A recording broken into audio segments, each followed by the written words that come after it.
Thank you, Ken. Appreciate it.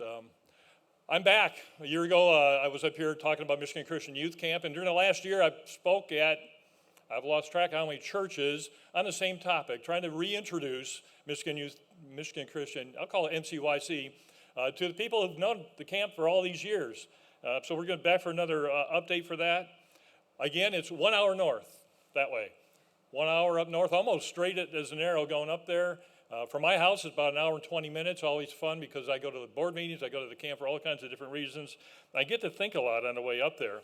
But it's halfway in between Imlay City and Lapeer, and you might be familiar with that. And the history, again, you've seen this last year, but for those of you who don't know me, who haven't seen this before, the camp started before I was born, almost before Richard Lewinsky was born. I think he was one of the first campers up there back in the mid-50s, right, 1954. And the camp property was purchased in 1956. They had used different campgrounds before that.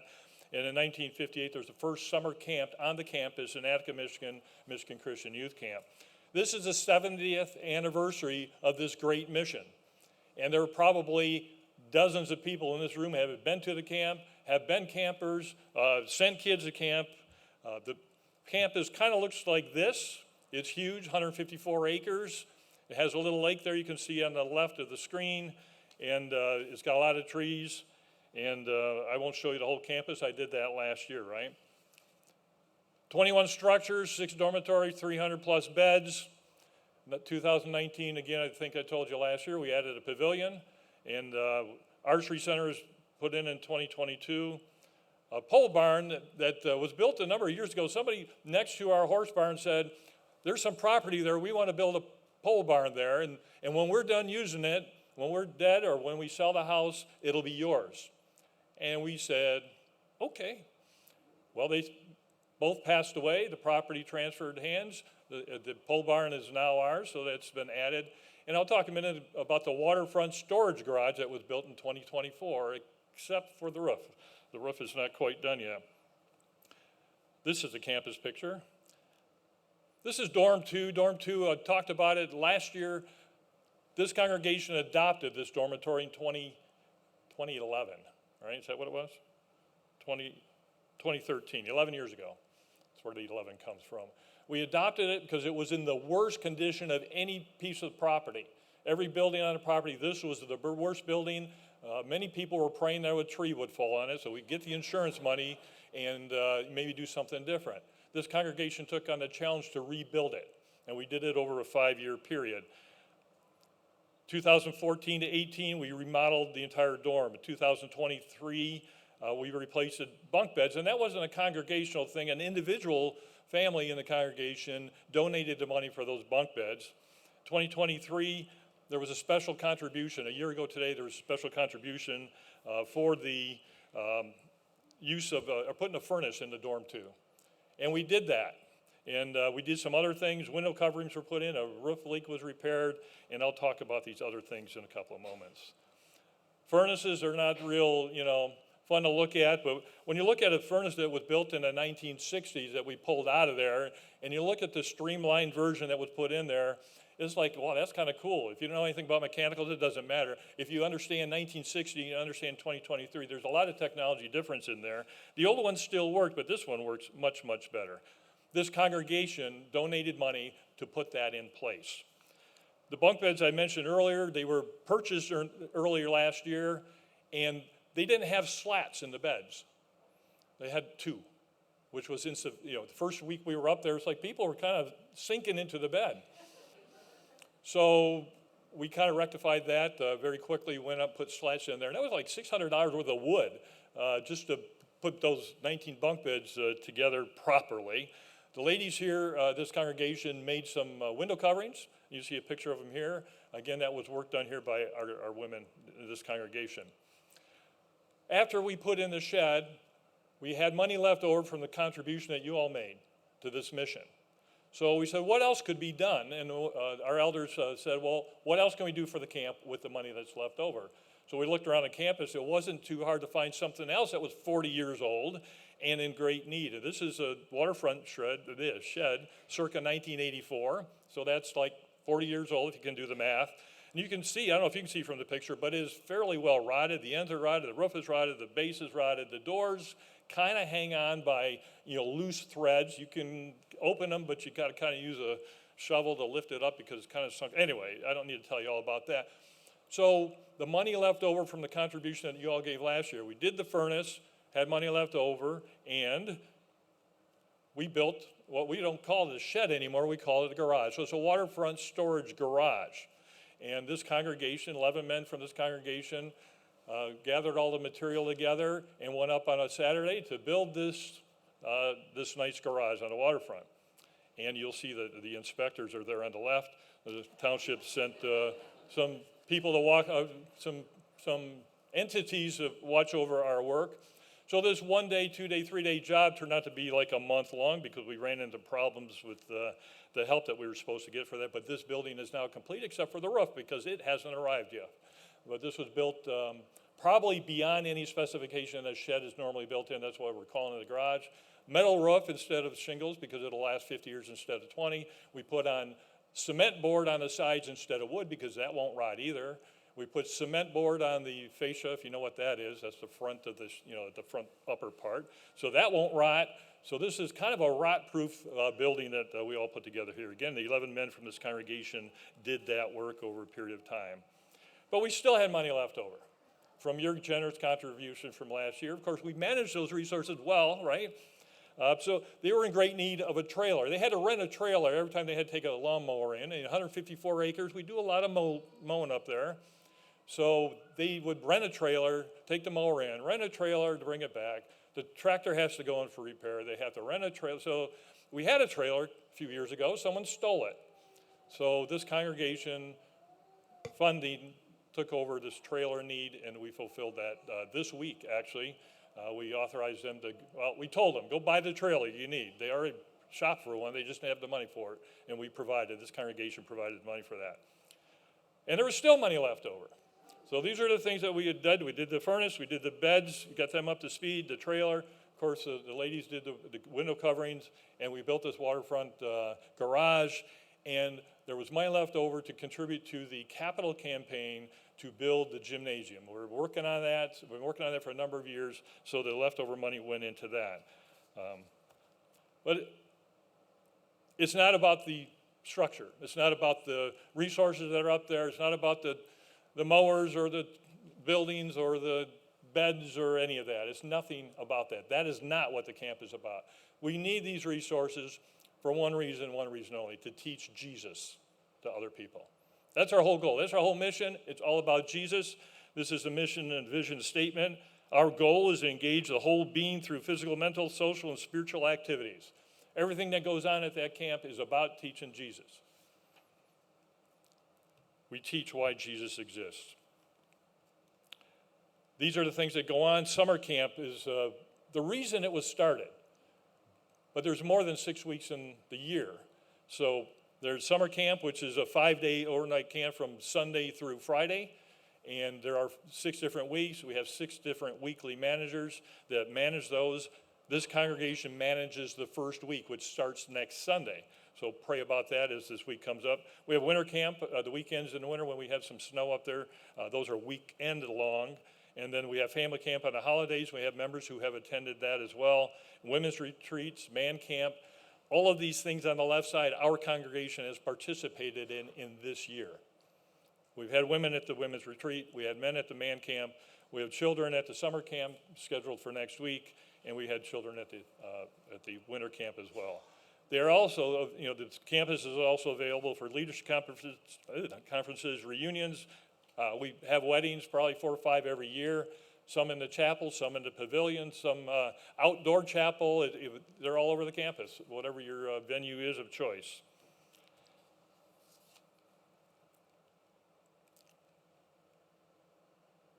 That's about the camp. Well, we'll talk a little bit about Jesus. Leading Like Jesus is a class we've been studying a book for the last few months in the Wednesday night class. And I apologize to the Wednesday class members because probably some of this you've heard before. When we look at leaders in the world and we try to understand what leadership means, we get a lot of mixed messages, don't we? Sometimes we get the impression that they're thinking, it's all about me. I'm the leader. It's all about me. It's about my self-promotion.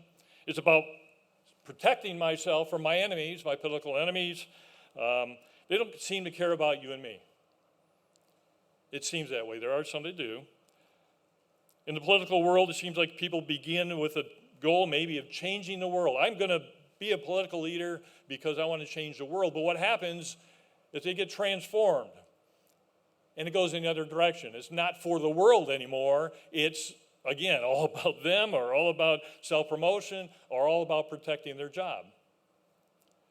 Sometimes in a workplace, we get the same kind of outcome. We have leaders that we work for, people we work for, and I've worked for probably 20 or 30 different bosses over my career, and only a few stand out as great leaders. What's a great leader? A great leader, in my mind, is someone who will influence me, influence my thinking, change my behavior, encourage me, give me a boost, develop me in some way. That's what a leader is. With that simple definition, we are all leaders, because we all have that opportunity to influence.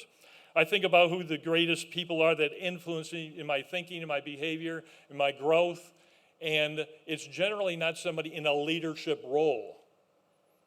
There's different kinds of leadership, right? You have a role of leadership. You're the leader, you're the boss of your organization, you're the CEO, you're the whatever, you're the chairman of the board.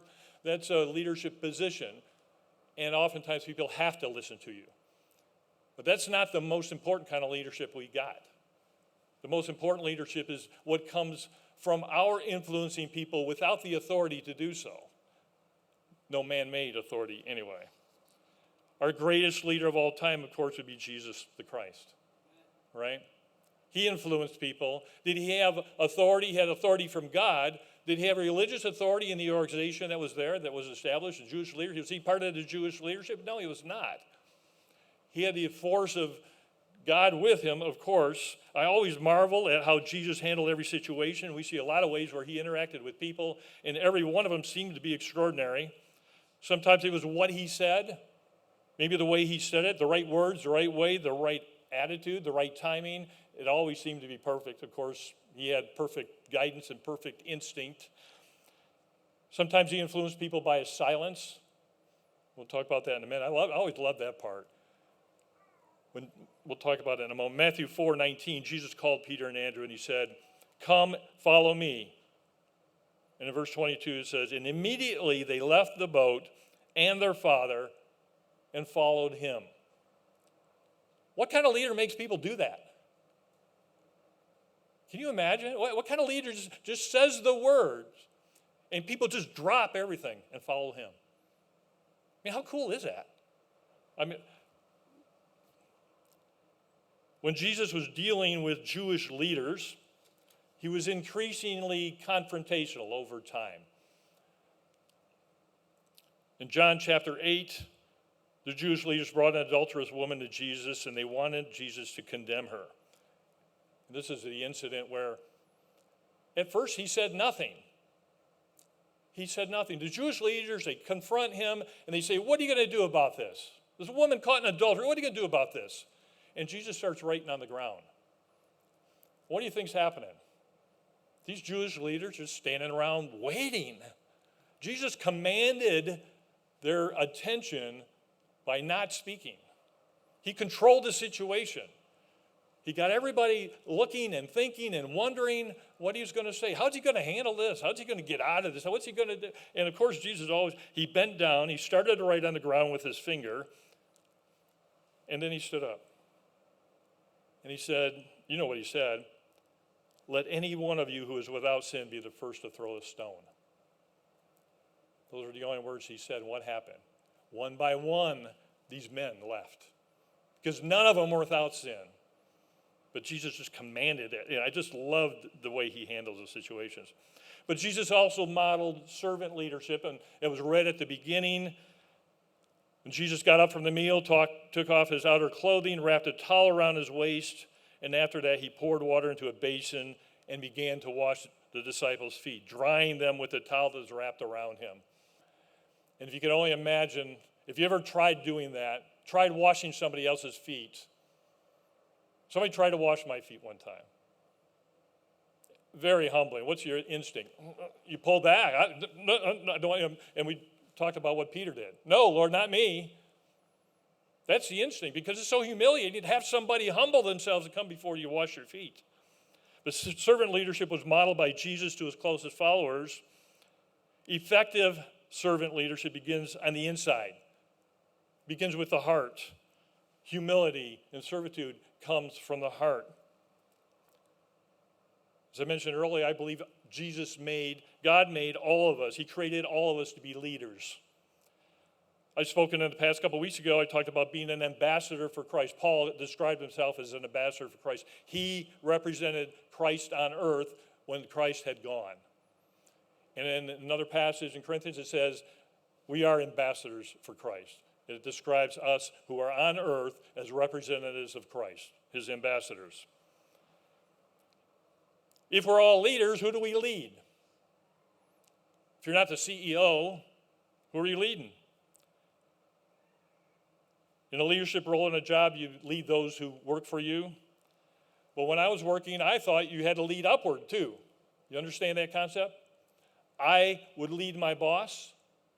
When my boss was in trouble, I would lead him to the pasture, right? I'd take him to a better place, help him understand what's going on around him, understand what the people were thinking or feeling, or what was going to blindside him if he didn't straighten up. We all lead forward. We lead upward. We lead people below us. As a manager, I wanted people that worked for me to tell me when I was going to hit a rock somewhere ahead of time.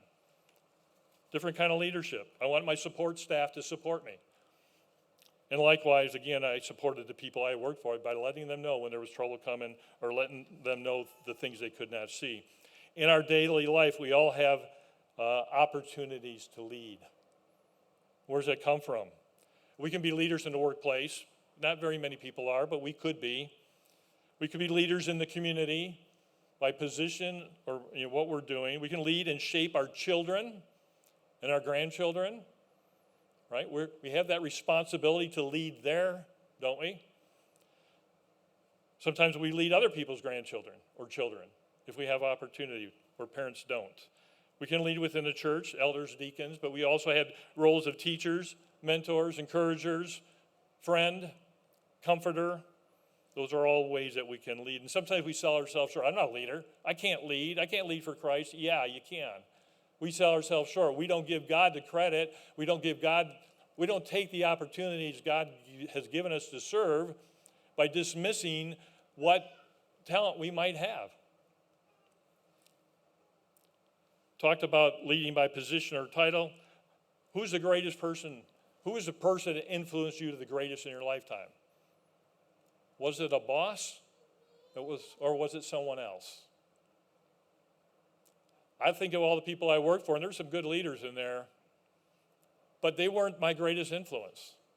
It was somebody who had no authority over me whatsoever that influenced me, my behavior, my attitudes. It was someone from within the church. And it turned out to be many someones from within the church that led me. Led me to Christ, led me to be a servant, led me to be humble in some ways. Anyway, I work at that. The life role of a mother teaching her toddler. Is that not leadership? Teaching a toddler how to use a spoon, to feed themselves, not as a projectile, right? There's leadership going on there, right? A son who guides their parents in their older years, trying to help them and encourage them, keep them on track, keep them on the goal. Someone who confronts a friend who's off track in Christ. Is that not a leader? You don't get the leader tag, but you're actually leading, right? A friend or a mentor who nurtures or encourages someone. We've all had that role before as well. Someone who gives guidance and encouragement to somebody. That is part of leadership. Over my lifetime, I probably met 1,000 people. I just picked a number. I remember a few of their names. In your lifetime, you're going to meet 1,000 people. How many have you influenced?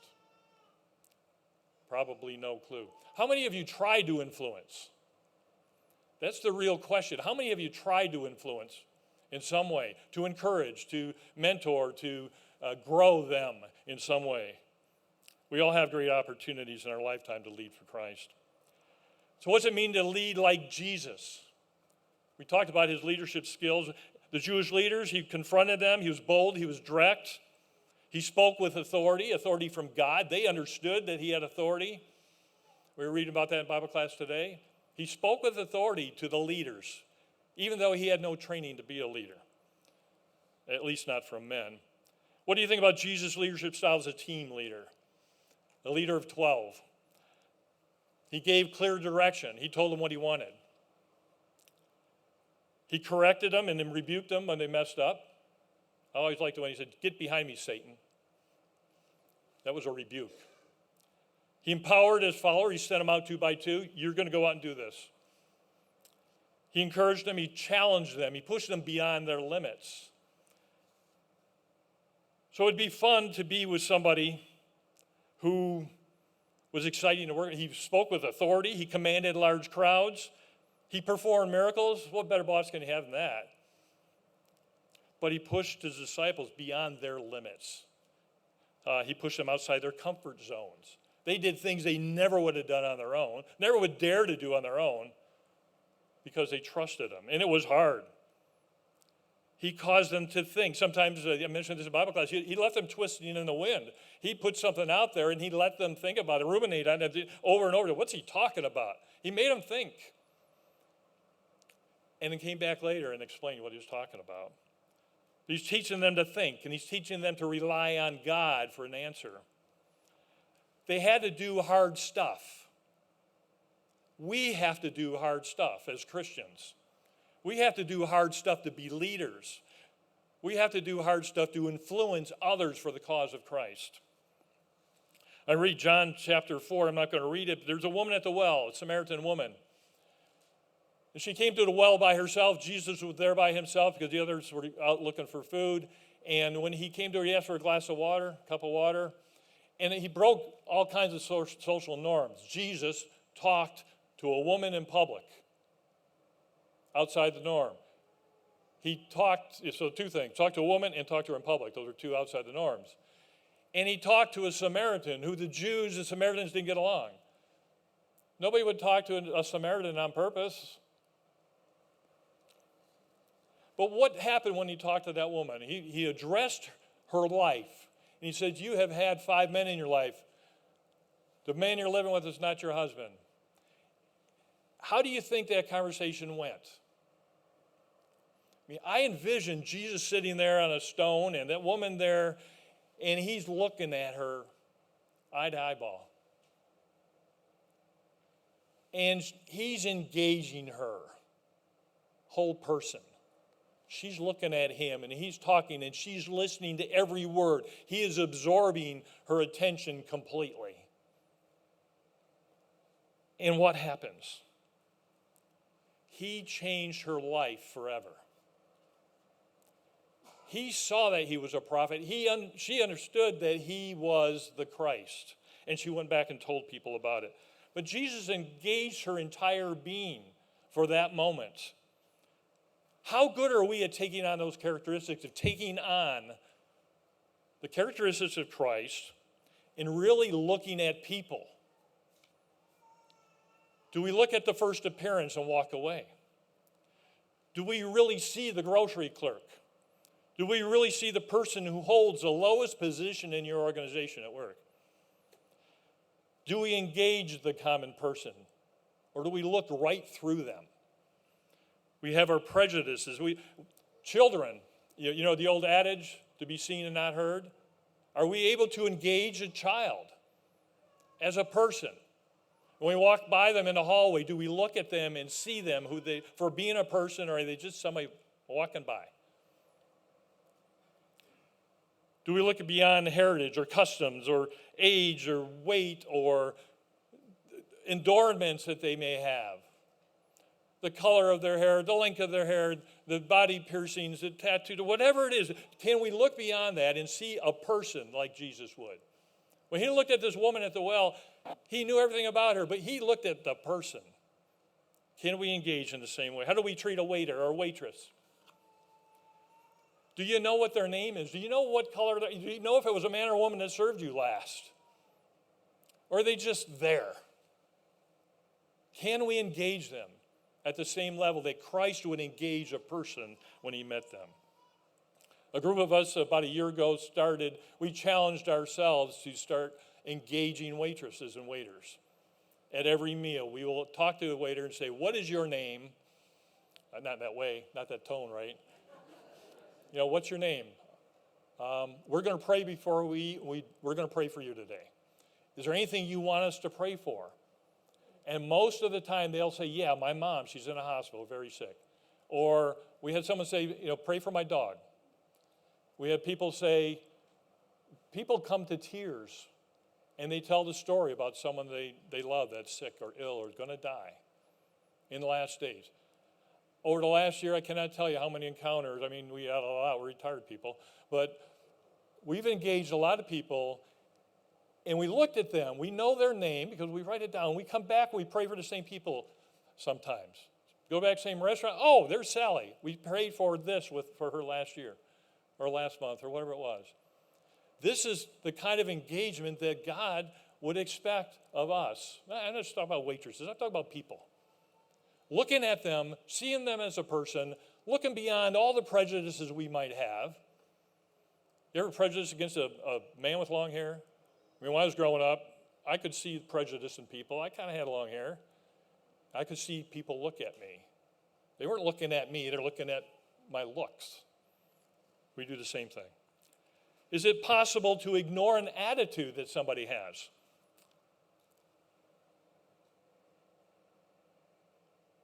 Sometimes we look at somebody and say,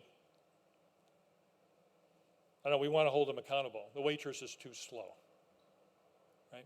We're not looking at the person, we're thinking about ourselves. We want to hold them accountable maybe for every little thing. I asked for water, you brought me a Coke. I don't know, we can think of all kinds of things. My grocer doesn't smile. My barber, he's grumpy. He really is. She was kind of snippy, wasn't she? Well, what do we look at? We look at all these things. We don't look at the people. Jesus looked at people. Jesus looks at you. He looks at me, and he sees people. He doesn't look at this. He looks at this. Can we do the same? Can we engage people in the same way for the cause of Christ? Jesus was unoffendable. Can we be unoffendable? Jesus was quick to listen. Can we shut up and listen? Jesus was quick to encourage people. Jesus didn't react to negativity. React. He was thoughtful in what he did. He used every encounter as a teaching moment. He thought about it, he planned it, he engaged the person, the heart. He handled each encounter with purpose. He wasn't driven by emotional responses like we often do, with our anger or with our self-righteousness, whatever it is. Can we assess the situation now and look to be the peacemaker? Or can we look to be a friend or a mentor or a listener? Can we get beyond ourselves? Are we willing to allow God to build us into what he wants us to be? Or are we making excuses? Nah, that's not me. I can't do that. What gets in our way from leading from the heart? Number one, it's self. It's pride. Because it's all about me, right? But number two, another big one is fear. We have fear of being rejected. We have fear of someone pushing back. We have fear that if we bring up Jesus to a waitress or a waiter, they're going to ridicule or they're going to explode or something. I don't know. We're fearful because fear does not come from God. 2 Timothy 1:7 says it does not come from God. Sometimes we think we don't have the skill set to be a leader, but God gives the skill set.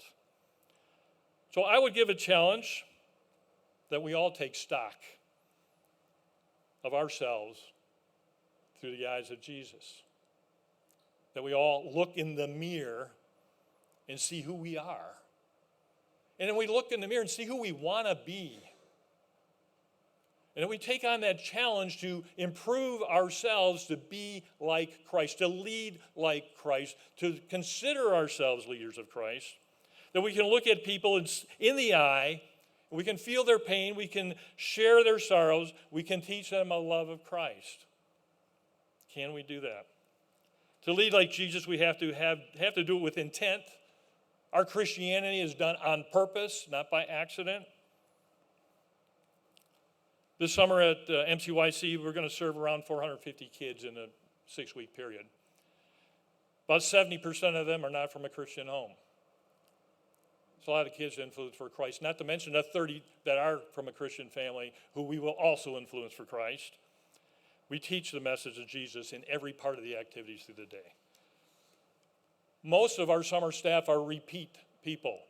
They were campers when they were younger, and they wanted to become leaders. We got 14-year-olds leading. They're doing dishes. They're leading in a way that they have the capacity to do that. They're showing the love of Christ. They're showing the workmanship for Christ. And then the next year, they might come back and do something else with a little more authority. And then in a couple of years, maybe they're working in the dorm as a counselor. And when they're in college, they come back and they're leading other groups. So we got 35 people on staff, and all of them are in a leadership role, all of them teaching these younger 7-year-old or 8-year-old to 17-year-olds about Christ. We got a whole family of leaders that we're growing at the camp. And some of them are leading better than we are. Some of our grandchildren, 5 of our grandchildren have volunteered to serve there. And I'm so proud to see that they want to serve. And given the opportunity to serve or be a camper, 3 of them had said so far, I'd rather serve. What is our attitude? So these young leaders are being taught to look at children that come to our campus with the love of God. That's what the camp is all about. That's what Christianity is all about. If you would like to lead like Jesus, you got to live like Jesus. We all have that opportunity as well. You want to commit your life to Christ, you can do that today. You can do that right now. You have to believe that Jesus Christ is the Son of God. You need to confess that Jesus Christ is the Son of God. You need to be immersed for remission of your sins. We've got the water right here. You need to commit your life to Christ. This is your opportunity. If we can serve you in any way right now, please come.